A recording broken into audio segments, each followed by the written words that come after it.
Бұлар біз емеспіз. Әңгіме. Авторы Ермек Қаныкейұлы. Оқыған Роза Сұлтаналиева. Халық креслода шіреніп жатқан еді. Бір кезде қызметтік телефон безілдеп қоя берді. Дәуде болса, тексергіш кемпірлер шығар деп ойлап, оны біраз шырылдатып барып алса, келіншегі екен. Не боп қалды? Сосын, есік жабық дейсің бе? Сонда қалай? Біреу жүрген несі? Қан дейді? Қайдағы қан? Жаным, ентікпей, асықпай, рет-ретімен айтшы.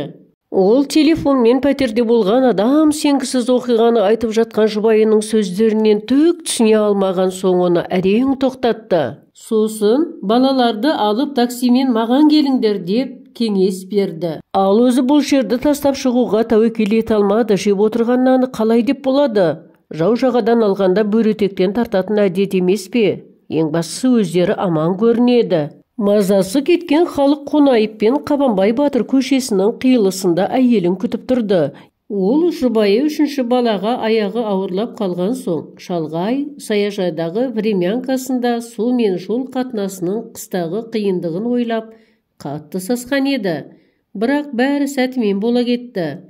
Бұған өте қамқор, қызметтес бір апайы, Таулы Қыраттағы қазір өмірде жоқ, бұрынғы ішкі істер қызметі генералының 3 қабатты коттеджіне топ еткізді. Генералдың мұрагерлері қанша дегенмен генералдың балалары ғой, бірақ бейіл жандар екен. Олар халыққа пәтерақы деген нәрсені сөздік қорыңнан алып таста, тек үйді қарап отырсаң болды деді. Мұндай сөздерді мына заманда естудің өзі өте ғажап екенін ойлаған ол қожайынмен айтысып жатпады. Ал үйді күзету деген бұның мамандығы емес пе? Әлбетте үй иелеріне қарыздар болып қалмайын деп оның көп жылдан бері тазаланбаған ауласын қаулап кеткен шөбін, ұзарып өскен ағаштарын 10 шақты күнде қыздың жиған жүгіндей ғып қойды. Манағы әйелі айтқан оқиға осы үйде болып отыр.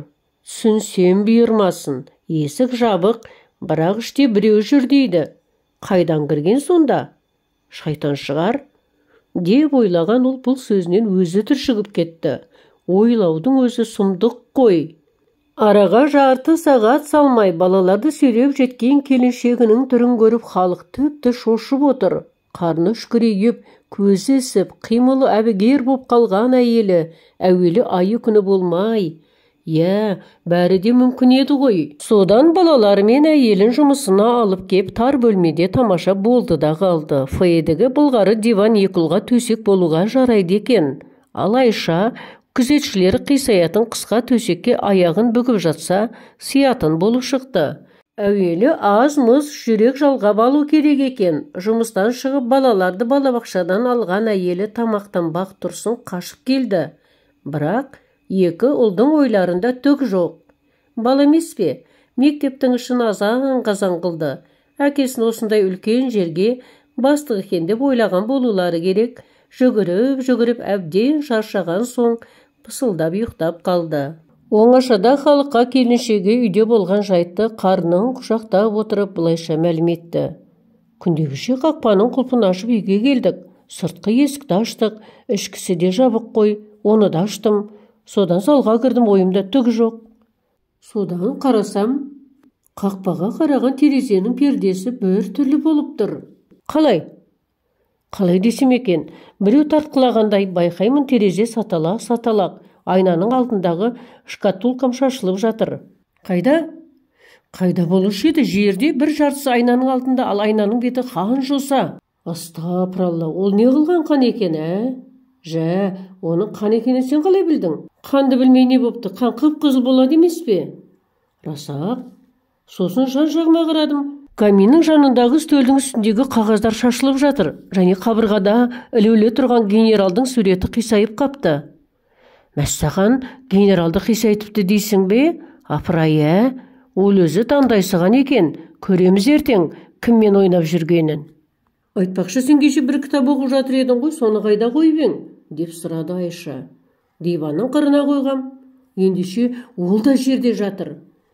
Қой, мүмкін емес. Содан алды-артымызға қарамай қаштық, деді келіншегі бұған болған жай осымен бітті дегендей. Бірақ есіктерді жауып кеттік. Анан қара, есікті жауып кеттің бе? Демек, анау үйде қамалып отыр десеңші. Жарайсың. Ертеңінде Айша жұмысқа кетті. Балаларды балабақшаға апарып сап, халық таулы қыратқа аттанды. Енді әйелі ұқсап, бұл да есіктерді ашуы керек. Қақпаның алдына кеп қараса, екінші қабаттың терезесі сынған екен. Бұрын соған назар аудармапты, тіпті есінде жоқ. Ал ас үйдің астындағы гараждың есігі де ашық сияқты. Қорыққанға қос көрінеді дегендей өзінің үрейленіп тұрғанын ұят та болса сезді. Амал қанша? Кіру керек.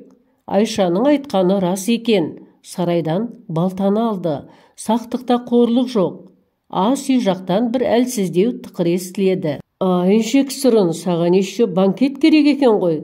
Қазір басыңды қырқам, деп күбірледі ол балтасын сығымдай ұстап, ас үйге жақындай кеп. Біреу қарқ еткендей болды. Бұл дыбыс оған адамның кекіргені сияқты естілді. Халықтың қаны қайнап кетті. Еще есікті ашып қойыпты. Кекіртем мен сені, кеңірдегіңді жұлып алам. Ас үйге кіріп келді. Қолында қан тілеген қара балта. Анау отыр екен. Аштық пен қорқыныштан дір-дір қағып, не болса соған соғылғандықтан қанат құйрығы сынып әбден әлсіреген ұрлықшы газ баллонының үстіне қонақтап апты. Ол арғы тегі мақтаншақтығымен әйгілі болған баяғы ақмақ қарғаның әлде шөбересі, әлде шөпшегі болуы керек. Енді міне ұры сықпытында әшкерелеп қойды. Сумақай неме өре тұрмақ төренің табағынан әсем кесіліп, үлбіреп қана орын алатын ірімшікті іздейтін жерді тапқан екен. Әлімсақтан көрінгенге күлкі болып жүретін құс баласының судан шыққан атжалман құсап қушия қуыстанып отырған мына түрі тек жарқанаттан сәл ілгері демесең, ойын балаларының ләңгісі құрлықыны қалмапты. Ұрыдан қарыдан бәрі туады дейді. Бәрі құрсын деп балтадан ұялып халық отыр. Мәлім болды. Ас үйдің форточкасынан тамақ іздеп кіріп кеткен ол бейшара қайта шыға алмай қалған екен. Құдай берем десе форточкадан да береді, бірақ бұл құстарға емес, оны ақмаққарға қайдан білсін. Кірмейтін жерден кіріп адам өлтіре жаздаға жоқ па? Бір отбасын бір түн әуреге салған сымпыз қарға бостандыққа шықты. Қарғаны қалай қаралайсың, өзі қара ғой. Бірақ бойды алған үрей бәрібір кісіні бұғып тұрады екен. Не болса содан шошып мазасы кеткен Айша. Бұл үйде тұрмаймын, деп кесіп айтты сол күні күйеуіне. Халықтың да жайы белгілі. Олар классикалық әлем әдебиетінің 100 томдығы қазақ орыс жазушыларының ең таңдаулы шығармалары, әр саладағы танымдық кітаптар, ғылыми еңбектер мен энциклопедиялар, анықтамалықтар, ішкі істер органының қызыл мұқабалы генералды құттықтаған бумалары қабырға тіреп, бейне бір мұрағат сияқты болып тұрған көрікті мекеннен көшуге тура келді. Халық сол сәтте жұрттың байлықты күндейтінін құп көрмеді. Байлықты жек көретін адам бар ма өзі? Оны қолы жетпегендер ғана ағаш атқа мінгізеді. Осынау, іші де сырты да байлыққа малынған мұражай үйді енді кездестіру әсте мүмкін емес екенін біле тұрса да, олар басқа пәтерге көшті. Жасасын көшпенді қазақ, саған қандай мақтау айтсақ та артық етпейді. Өйткені көшіп жүріп көп қазынадан айырылдық, көп нәрсені сақтай алмадық. Жоғалтқанымыз да ұшан теңіз. Ойға шомып тұрған күйеуіне, балаларымды қарға құзғынға шоқыта алмаймын, деп Айша өз тарапынан біраз құрбандық жасады. Іштегі нәресте 7 айдан асқандықтан жұмысынан декрет алмақ. 2 ұлды балабақшадан шығармақ. Нәтижесінде осыларға кететін ақшаны пәтерге төлемек. Қарсылық бар ма? Жылы да жайлы вандасы бар, от жақпайтын, ең бастысы дәретханасы ішінде орналасқан 5-ші ықшам аудандағы пәтерде олар тұрып жатты. Бір күні халыққа Алматы қаласының жер қатынастары басқармасына хабарлама хат келді. Алматы қаласының әкімі Иманғали Тасмағамбетовтің қаулысы. Халық осыдан жарты жыл бұрын бюджетте істейтін, үй-жайы жоқ жас отбасыларға қалада тұрақты тіркеу болса, жер беріледі деп құжат жинаған. Астанадағы аса айқай-шулы оқиғаға байланысты бірнеше күн қырғын кезекке тұрып, әкімнің атына өтініш бергенін есіне түсірді. Соған жауап келген тәрізді. Хатты ол Медеу ауданының поштасынан өте толқып барып алды. Ашып оқыды. Алайда көңіл су сепкендей басылды. Сосын оны жұбайына берді. Басқа не істейді енді? Жарайды, жауап жазғанына да шүкір, деді келіншегі амалсыз. Сосын отырып былай деп қосып қойды. Мына хатты сақтап қой. Анау емес, әкімнен кепті. Ол кім көрінгенге жауап жазбайды. Оған дәлел осы құжат. Бірақ үмітсіз шайтан ғана. Енді ипотекаға документ өткізіп көрелік. Болса болар, болмаса оны да көрерміз, деп салиқалы ақыл айтқан Айшаға бұл да өз тарапынан ендеше осы ойды, Алматыдан үй алу деген ойды сен де миыңның бір жеріне сақтап қой. Ал қиялдауға әбден болады, деп кеңес берді. Бір күні апақ-сапақта Артем досы келді. Аты сондай болғанымен өзі қазақ. Оған шын атын айтсаң жатып кебіренжейді. Сондықтан достары оны Артықбай демейді, Артем атайды. Ол өте іскер жігіт. Қолынан келмейтін іс жоқ, және істемейтін кәсібі де аз. Біздің қазақтар басында баспанасы жоқ, тіпті балаларына спальня манежді қойып, коляскада алмаған, сөйте тұра тудыруларын қоймайды. Түсінбеймін, өздері тақыргедей онымен қоймай туады. Демография дейді, ол кімге керек? Мемлекетке дейсің бе? Бос сөз. Ұрпақ теңіз, түсінікті. Қартайғанда оларға ақыл айту ғой. Жоқ, досым, құрметке бөленкің келеді. Өзің оларды пәтерде жүріп тудырасың.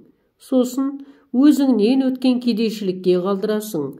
Сөйте тұрып, барлық ақсақалдарша оларға біз пәтерде жүргенбіз, жетім бұрышты жағалағанбыз, аз ақшаға өмір сүргенбіз.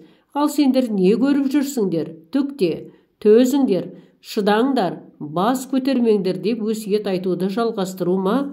Сосын бізде кредитпен қанайтын банктер, полиция мен жедел жәрдем, жерлеу бюросы жеткілікті, және осылардың жұмыстары жолға қойылған.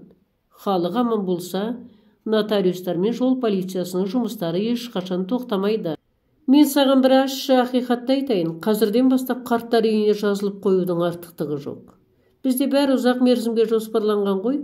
Қалай деп болады? Оған кезегің жеткенше өліп те кетуі мүмкін. Ібіліс қой мынау, екі кештің арасында солар ғана жүреді дейтін деп ойлады халық. Оған жауап бермей. Басы айналып барады. Ол жан жағынан бірдеңе іздеді. Халық наразы болып жатыр. Бәрін көріп біліп отырған енемде мұндай сөздерді айтқан емес, не пәле бұл? Мен бәріне шыдаймын. Бірақ мынадай сөзге емес, сұмдық сөз ғой мынау.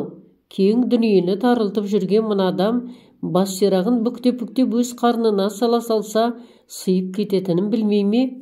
Ал мен бай бола алмадым, сондықтан қарным қабысып қалған. Бірақ бұл ішіме ештеңе сыймайды деген сөз емес. Халық жалғыз қалды. Ол күбірлеп отыр. Жаратқан Алла, жабырқау жаныма жылу бер. 1001 пәле, 101 қатерден сақта. Сенің шапағатың шексіз ғой. Бұлар біз емеспіз. Әңгіменің соңы.